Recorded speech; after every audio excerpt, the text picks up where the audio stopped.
Assalamualaikum warahmatullahi wabarakatuh. Alhamdulillahirrabbilalamin. Wassalatu wassalamu ala asyrafil anbiya wa mursalin wa ala alihi wa sahbihi ajmain, amma ba'du. Bapak-bapak, ibu-ibu, apa kabar? Baik Pak, Bu? Sehat? Alhamdulillah. Sehat itu katanya singkatan senang hati. Walaupun ibu sedang hipertensi hari ini, tapi hatinya senang, itu tetap sehat ya Bu? Walaupun sudah mulai osteoporosis, tapi hatinya senang, itu tetap sehat ya. Karena kalau sakit itu juga singkatan salah kita ya.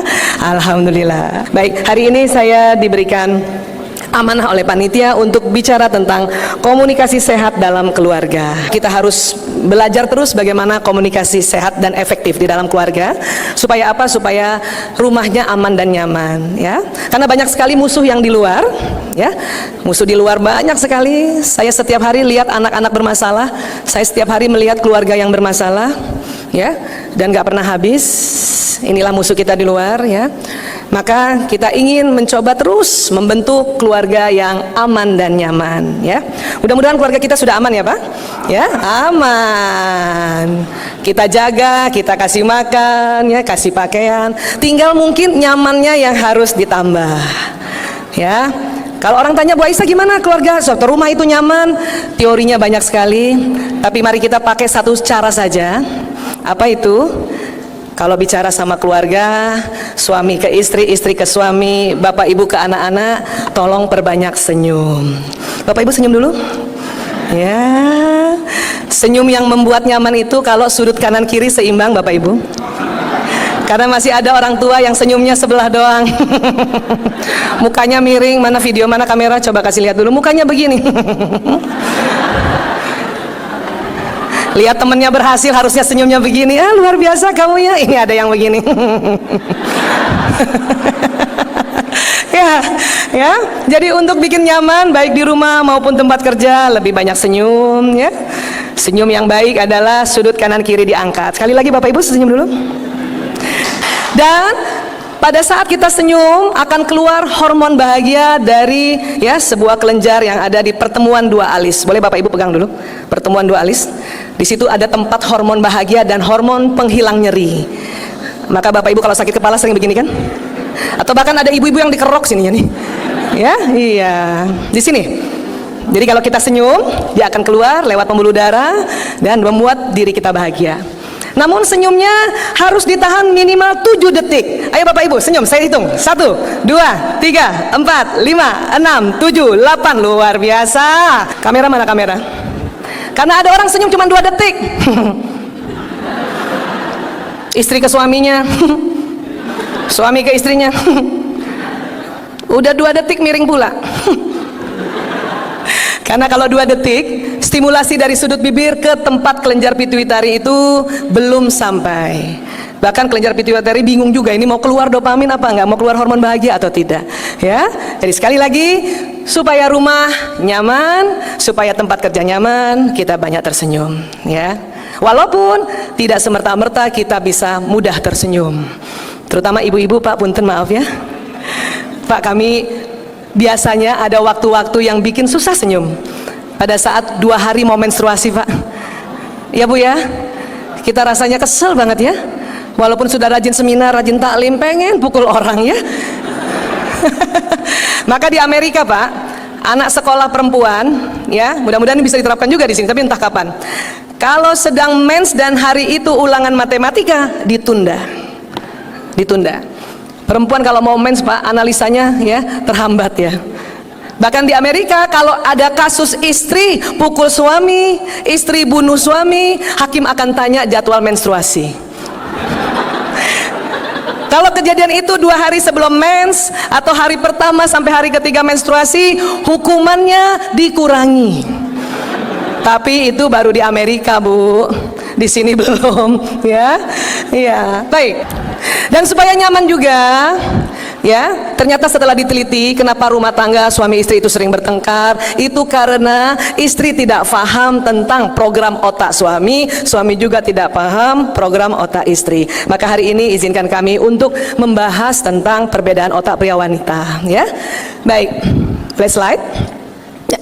Sebetulnya ya dalam Al-Qur'an surat Ali Imran ayat 36, mohon izin ya. Bismillahirrahmanirrahim. Laisa zakaru kal untha, dan laki-laki tidak sama dengan perempuan. Ya, ini tidak satu ayat, ini cuma sepenggalan ayat. Dan diteliti oleh ilmuwan di luar negeri, ya. Boleh slide? Ya. Saya ambil dua referensinya ya. Ini ada suami istri Mr. Alan dan Barbara Pease. Mereka meneliti tentang otak pria wanita di Institut Psikiatri London tahun 1998. Dan kemudian yang di sebelahnya Dr. Luan Brizendin. Beliau ahli saraf dan ahli jiwa, neuropsychiatry. Beliau menelitinya di University California, Florida. Yang di Florida, bukan yang di LA. Ya, yang unik, satu meneliti di Eropa, satu meneliti di Amerika, tidak saling menyapa, tidak saling memberitahu. Hasil penelitiannya sama. Karena yang diteliti adalah otak manusia. Jadi ini otak kita, Pak, Bu. Ya, saya perbesar ya. Mohon maaf ya, mohon izin. Nah, ini. Oh, ini dulu. Saya pakai sini aja ya, operator ya. Ya, baik. Ini otak jenazah yang dikeringkan pakai formalin. Yang sebelah sini ini dari sebelah kanan. Ada otak besar, ada otak kecil. Ada batang otak yang jalan ke bawah dan nanti sampai ke bawah sumsum tulang belakang. Yang sebelah sana otak dari atas, yang kecil bagian dahi. Ya. Dan kalau ini adalah otak orang masih hidup. Ya, boleh bantu? Rupanya nggak nyampe. Ya, ini. Ini orang ya, otak kita Bapak Ibu. Ini buat Ibu aja deh, Bu. Coba pegang dulu kepalanya, Bu. Belai-belai kepalanya, Bu. Ada otaknya, Bu. Ah, ini isinya. Ibu-ibu baru ingat punya otak kalau tanggung bulan, Pak. Anak sekolah, mahasiswa, mahasiswi baru ingat punya otak kalau mau ujian. Ya. Di dalam otak ini banyak program. Di dalam otak juga banyak pembuluh listrik. Maka untuk membangkitkan listrik, ya kita harus banyak minum. Bapak Ibu kalau seandainya sedang banyak pikiran, malas makan, tapi harus cukup minum. Ada minum Bapak Ibu di depan? Silakan minum dulu. Karena air adalah pembangkit tenaga listrik, ya. Semua program yang kita pernah pelajari tersimpan di memori di otak. Sehingga kalau satu saat sedang ada masalah dan kita harus menganalisa dan sintesa, maka harus banyak minum, ya. Air putih ya, Pak? Bapak Ibu suka minum teh? Nah, teh itu karena ya larutan bukan pelarut, maka kalau habis minum satu cangkir teh diganti dengan satu cangkir air putih. Ya. Masih suka minum kopi Bapak Ibu? Minum kopi yang sehat, satu cangkir kopi diganti 3 cangkir air putih. Makanya kedai kopi internasional kalau Bapak Ibu minta air putih itu dikasih, itu nggak bayar. Kalau ada sampai kedai internasional bayar air putih, wah itu boleh dilaporkan itu, ya. Iya, jadi minum kopi yang sehat adalah satu cangkir diganti 3 cangkir air putih. Kalau minum kopinya satu mug, berarti 3 mug ya air putih sebagai penggantinya, ya. Baik, banyak ya. Baik, sekarang kita lihat otak kita, next lagi, ya. Jadi Allah saking pentingnya otak diletakkan paling atas, terbagi 2 ada kanan dan kiri. Terbagi 2-nya persis garis hidung ke atas. Otak kanan mengatur tubuh yang kiri, otak kiri mengatur tubuh yang kanan. Mohon maaf Bapak Ibu, boleh gerakan tangan kanannya? Yang kanan, yang kanan. Ya, itu yang atur otak sebelah kiri. Ya, kaki kanan boleh digerakkan Bapak Ibu. Ruangannya sejuk jadi bisa kita gerakan. Kalau kanan yang bergerak berarti kiri yang atur. Ya, boleh gerakan ya, tangan kirinya. Ini berarti otak kanan yang mengatur. Otak mana yang bekerja pada saat kita tepuk tangan? Dua-duanya, kiri kanan. Makanya orang habis tepuk tangan itu langsung segar kembali dan bahagia. Makanya kasihan orang yang cintanya bertepuk sebelah tangan. Ya, cuman sebelah otak dia. Ya, jadi sistem saraf yang keluar dari otak kiri ke kanan, otak kanan ke kiri. Jadi sistem saraf itu yang keluar dari sumsum itu jalannya miring. Saya mohon izin ke depan Bapak Ibu ya, kasih contoh ya. 1. Jadi kiri ke kanan, kanan ke kiri. Makanya nggak heran ada bentuk celah-celahan di mana saja mengatakan dasar otaknya miring. Pernah dengar Bu? Dasar sarafnya miring. Selama ini kalau kita dibilang gini kita marah. Mulai sekarang Bapak Ibu kalau ada yang bilang begini, bilang betul. Ada lagi bilang begini, tambah betul. Pernah diprediksi oleh ahli anatomi, kalau otak kiri mengatur tubuh kiri, otak kanan mengatur tubuh kanan, jalan kita begini. Nah, tidak bisa satu persatu. Ibu mau jalan begitu, Bu? Makanya kalau ada yang ya bilang ibu otaknya miring, sarafnya miring, bilang betul. Ya, baik. Mari kita lanjutkan lagi. Ilmu tentang otak sekarang sangat berkembang, makanya diistilahkan neuroscience. Kenapa? Karena ditemukan alat yang namanya functional MRI. MRI yang melihat kerja otak pada saat orang itu ya melakukan aktivitas. Berbicarakah, berpikirkah, bersiulkah, menggerakkan tangan kanan, jadi pakai alat ini. Otak pria wanita juga pada saat penelitiannya menggunakan functional MRI. Makanya para ahli mengetahui bahwa ternyata program di otak laki-laki dan perempuan ya berbeda. Nomor satu perbedaannya adalah ini. Nah ini otak laki-laki male, itu otak perempuan female. Langsung ditandai dengan warna orange. Ternyata laki-laki warna orange-nya hanya di otak sebelah kiri, perempuan orange-nya kiri dan kanan depan. Apa ini? Ini program bahasa dan bicara. Laki-laki hanya sebelah kiri, perempuan kiri dan kanan depan. Maaf ya Pak, ini sunatullah. Karena program bicara perempuan kiri dan kanan depan, inilah yang mendasari wanita lebih pandai bicara dan bisa bekerja sambil terus bicara. Alhamdulillah ya Bu Susi ya. Ya Allah. Laki-laki karena program bahasa bicaranya cuma sebelah kiri, maka bapak-bapak ini kalau stroke, saya biasanya kalau ada pasien stroke, lumpuhnya di kanan, berarti masalah di otak kirinya Pak. Itu terapi bicaranya pasti lama sekali, bahkan nggak bisa bicara. Cuman kalau perempuan lumpuh di kanan masih bisa bicara, lumpuh di kiri masih bisa bicara. Otak bicaranya dua belahan, ya luar biasa. Laki-laki karena di kiri, maka para ahli menghitung-hitung, ya apa yang terdapat. Ya silakan slide-nya. Nah ini, dalam sehari laki-laki mengatakan antara 2.000 sampai 4.000 kata, 1.000 sampai 2.000 bunyi vokal, 2.000 sampai 3.000 bahasa tubuh. Jadi rata-rata komunikasi 7.000 pada pria. Ibu yang suaminya pendiam berarti 5.000. Bapak yang punya watak pembicara bisa jadi yang 9.000. Dan mari kita lihat wanita. Slide. Nah. Maaf ya Pak. Ini penciptaannya begitu. 20.000 kata.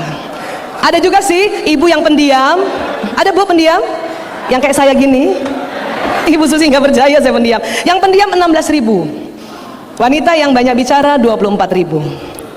Dan menurut penelitian, wanita atau perempuan kalau dalam satu hari komunikasinya kurang dari 16.000, tidur malamnya tidak nyenyak. Jadi tolonglah kasih kesempatan ibu ya Pak untuk disalurkan 20.000 kata itu. Ya Allah. Ya. Untung ada Dharma Wanita ya. Suami istri ini kadang-kadang, Pak, kami istri kalau bapak pergi kangen banget suami ya. Pas pulang seneng, tapi nggak ada 10 menit suami istri bertemu kesal. Kenapa? Suami, Assalamualaikum. Waalaikumsalam. Ya Allah ayah, aku diundang di universitas terbuka itu besar sekali. Dan suami saya cuma jawab Ibu pernah begitu? Ngomong panjang lebar dan cuma dijawab Apa rasanya Bu? Sakitnya di mana? Ya Allah Pak, kesian. Saya juga dulu marah. Kenapa? Ilmu ini masuk di Indonesia dalam bentuk jurnal tahun 2006. Saya menikah sejak 92.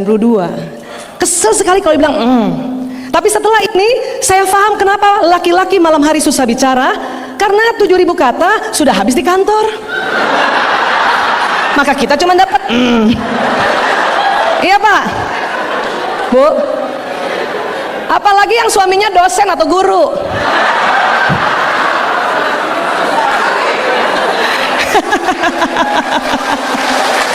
Ya Allah. Bapak dosen dan ibu dosen kalau di kampus siang hari semua masih bisa bicara, tapi malam hari bapak dosen sudah diam, ibu dosen masih bicara. Ya, suami saya senang sekali kalau lihat jadwal saya. Hari ini misalnya seminar 2 kali dan pasiennya ada 5 karena konseling lama Pak. Dia senang sekali dan dia bilang pasti malam istri saya sudah tidak bicara lagi.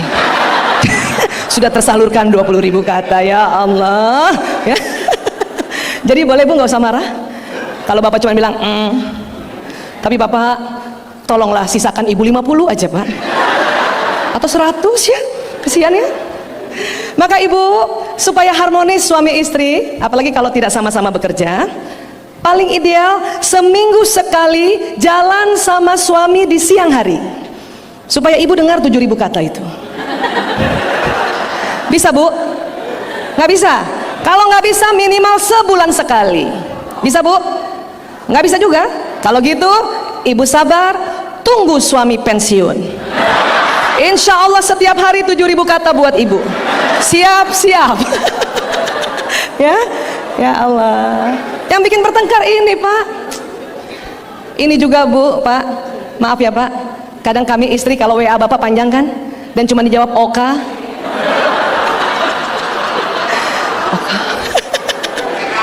Ya, TKS masih bagus Pak, oka 2 huruf. Tapi suami saya, kalau tadi saya sampai di sini kira-kira tadi jam 8:30, sebelum sampai, ini masih pagi kan? Jadi saya bilang, ya Mas, saya mau seminar, tolong doanya. Dia jawab lebih panjang dari oka karena masih pagi. Apa tadi dia jawab? Baik. Itu tentu lebih panjang dari oka ya. Kalau malam atau sore oka, ya malam atau begini. Saya sering tugas keluar kota, beberapa bulan yang lalu tugas ke Padang. Sampai di Padang jam 11 malam, sampai di hotel setengah 12.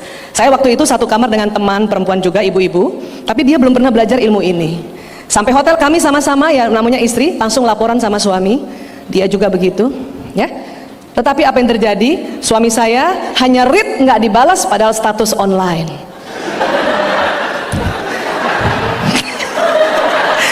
Karena saya sudah belajar tetap tenang, hanya tinggal istighfar, astagfirullahaladzim, astagfirullahaladzim. Tapi habis itu saya tenang. Teman saya belum belajar, suaminya read nggak dibalas status online, dia tungguin setengah jam nggak dibalas, dia telepon suaminya. Apa dia bilang? Papa baca WA. Serem amat.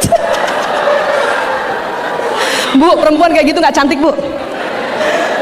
Saya mungkin lebih cantik pada saat itu. Kenapa? Saya paham. Sudah malam setengah 12. Lebih baik tutup saja. Sabar. Insya Allah besok pagi pasti bapak balas. Benar, suami saya jam 6 dia balas. Kenapa baru pagi? Karena baru bangun tidur, 7.000 kata sudah ada kembali. Jadi sabar ya Bu. Karena memang itu penciptaannya begitu. Ya. Maaf ya Pak, kami karena stoknya banyak, makanya semua ditulis. WhatsApp itu kan ada teknologi emoticon ya Bu. Kalau ketawa kan ada gambar. Kami perempuan nggak cukup 1 Pak, 3 gambar emoticonnya. Masih ditulis di bawah hehe titik hehe titik hehe, itu kami Pak. WK WK WK. Bapak terima kasih, mungkin bisa TKS, kami nggak bisa Pak. Makasih ya. Begininya ada 5 ya Bu. Ya, jadi Ibu punten, nggak usah marah lagi ya kalau dijawab oka ya. Percuma buang energi, ya. Percuma juga ganti suami, karena juga begitu. Oka gitu. Bapak Ibu, siapa punya anak laki-laki dan anak perempuan? Mereka sudah punya aktivitas pagi ya. Prof Udan juga ya, anaknya laki perempuan. Malam hari atau sore hari anak laki-laki dan perempuan pasti berbeda responnya. Anak perempuan pasti masih bisa lebih diajak bicara ya Bu. Anak saya 5, 4 laki-laki, 1 perempuan. Yang perempuan ini, aduh, SMP sampai mau menjelang maghrib sampai di rumah, tapi masih bisa ngomong. Biasa kadang-kadang di pintu, Assalamualaikum Ibu. Ah, ini anak perempuan. Waalaikumsalam. Ragil udah pulang. Tapi 4 anak laki-laki saya pulang menjelang maghrib, maaf, Assalamualaikum juga cuman kum. Waalaikumsalam. Kakung sudah pulang. Kalau Ragil ditanya, Ragil gimana di sekolah? Ya Allah ibu, ketua OSIS barunya cute banget. Itu anak perempuan.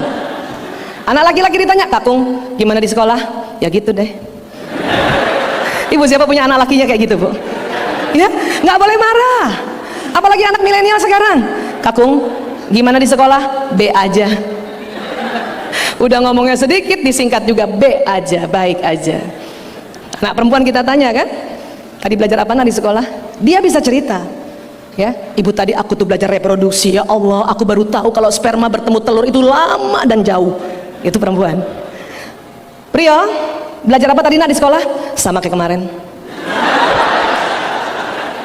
Ibu, bapak, kalau anak laki-lakinya seperti itu, bukan mereka mau membangkang orang tua, tetapi 7.000 kata sudah habis di sekolah, sudah habis di kampus yang punya anak mahasiswa. Bisa terima bapak ibu? Ya, kenapa? Supaya rumahnya nyaman.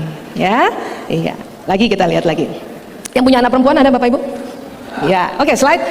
Kalau ibu, bapak, anak perempuannya bicara, tolong lihat wajahnya.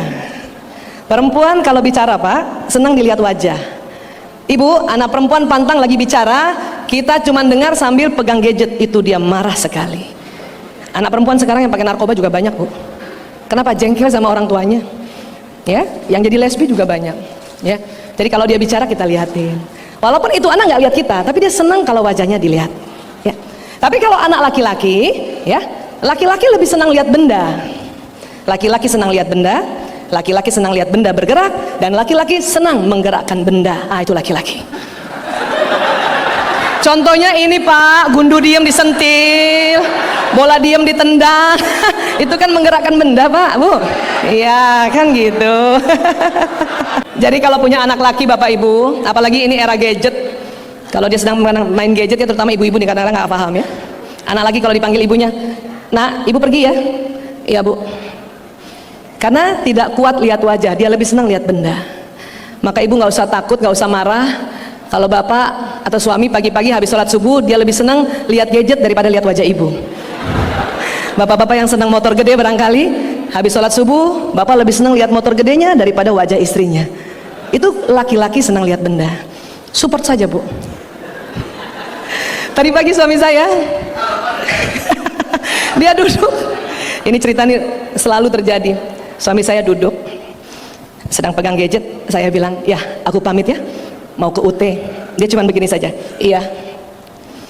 Terus saya pancing, ya aku udah cantik belum? Udah. Bohong banget. Dulu itu bisa berantem loh Bu. Ya yang benar, udah cantik belum? Dia tambah marah, iya udah, apa sih?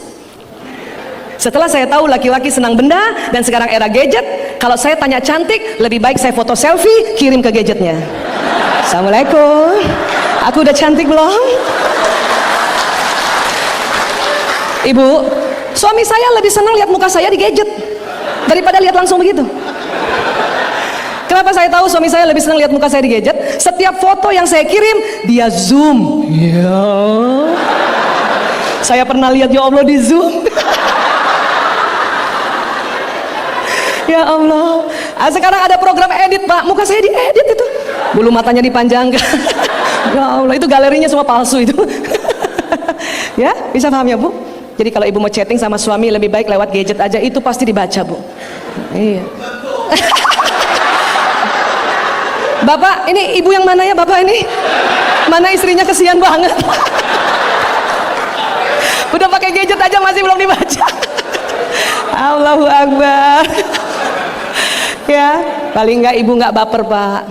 Capek loh perempuan nungguin balasan WA. Ya, saya dulu pak, kalau dijawab suami Oka, belum tahu ilmu ini tuh, apa saya bilang? Tuh kan, dia sudah nggak sayang lagi sama aku. Ih, perempuan gitu pak. Tapi setelah tahu ilmu ini, dijawab Oka, malah bangga. Ya Allah, laki-laki banget suami aku. Anak saya tanya, kenapa Bu? Oka doang. Tapi nggak bikin marah. Buang energi Bu, marah, nanti banyak kerjaan yang nggak selesai. Ya, iya kayak gitu. Ya, next lagi. Makanya tempat seperti ini didominasi oleh anak laki-laki. Karena laki-laki otak kanannya otak benda dan otak ruang. Laki-laki kalau lihat, ya komputer begitu, langsung 3 dimensi otaknya. Ya, makanya ya universitas terbuka ini pasti anak lakinya lebih senang sekali. Mahasiswa itu lebih senang atau lebih telaten untuk ya mengerjakan atau mendapatkan informasi atau belajar lewat ya gadgetnya. Karena memang otak laki-laki otak benda.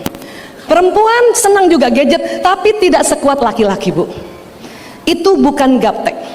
Itu karena ibu perempuan banget. Jadi kalau ada yang bilang, "Ih, ibu gaptek," tidak sayang, bunda perempuan banget. Otaknya tidak seperti laki-laki yang otak kanannya berkembang lebih pesat. Ya, ya. Lagi? Laki-laki kurang menyukai kontak mata, Ibu. Jadi kalau Ibu bicara sama anak laki, tolong nggak usah dia lihat muka Ibu. Memang komunikasi efektif melihat mata, tapi tidak berlaku pada laki-laki setelah penelitian terbaru. Saya sering lihat ibu laki ya, ibu-ibu nih ngomong sama anak lakinya, termasuk saya dulu. Anak saya lahir 93, ilmu belum ada. Lanang, ibu mau bicara, Nak. Ya, Bu, dia seneng kan? Pas dia lihat mata saya lihat matanya, mata ketemu mata, gayanya lanang begini. Ibunya marah, lanang yang sopan. Kalau bicara sama ibu, lihat muka ibu, lihat mata ibu, Nak. Iya, Bu, pas lihat lagi. Setengah jam, lihat ibu, lihat ibu, lihat ibu. Bahkan saya sering lihat ibu-ibu muda, anak laki-lakinya dikembang kepalanya begini. Itu masih bagus. Ada istri juga begitu, suami mukanya diginikan. Tidak berlaku untuk laki-laki bicara efektif tatap mata. Ya, laki-laki kalau nggak lihat kita, ya, atau kita nggak lihat laki-laki, dia akan lihat kita. Jadi kalau bicara sama anak laki-laki, supaya anak laki-laki melihat wajah ibunya, ibu harus pakai tulisan. Saya mendidik 4 anak laki-laki selalu pakai tulisan. Dia pasti lihat kita. Atau kalau ibu lihat anak laki-laki dan dia tidak lihat ibu, tidak usah marah. Bicara saja. Tapi bicara sama laki-laki nggak boleh panjang-panjang ya, Bu. 5 menit ya. Ngerti, Nak? Iya, Bu. Itu cukup. Pak, ibu-ibu sering panjangan, Pak. Ngerti, Nak? Iya, Bu. Coba ulang tadi ibu ngomong apa. Disuruh ulang, Pak. Sudah malam. Ibu pantang nasihati anak laki di malam hari. Dia cuma bisa dengar tapi tidak bisa respon. Nanti kita yang sakit hati. Ya, maka kalau mau nasihati anak laki, kalau nggak siang, sore hari. Setuju ya, Bu? Yang punya anak laki-laki angkat tangan. Berapapun umur anak laki-laki, kita pakai cara seperti itu, ya. Iya, siap, ya. Lanjut, next. Sudut mata. Sudut mata perempuan, Pak, walaupun melihat ke depan, dia bisa melihat kanan kiri, tapi pendek ke depan. Laki-laki, sudut matanya sempit tapi panjang ke depan. Ini dikarenakan perbedaan retina mata laki-laki dan perempuan. Dalam retina itu ada namanya sel kerucut. Sel kerucut retina mata perempuan lebih banyak dibanding laki-laki. Ini hanya untuk perempuan aja ya, untuk ibu ya. Bu, atau wanita yang ada dalam ruangan ini, coba tangan kanannya angkat, sejajar mata. Bapak nggak usah ya. Ibu matanya lihat jari tengah, tetap di jari tengah. Pertanyaannya, tetap jari tengah ya, Bu? Lewat sudut mata kanan ibu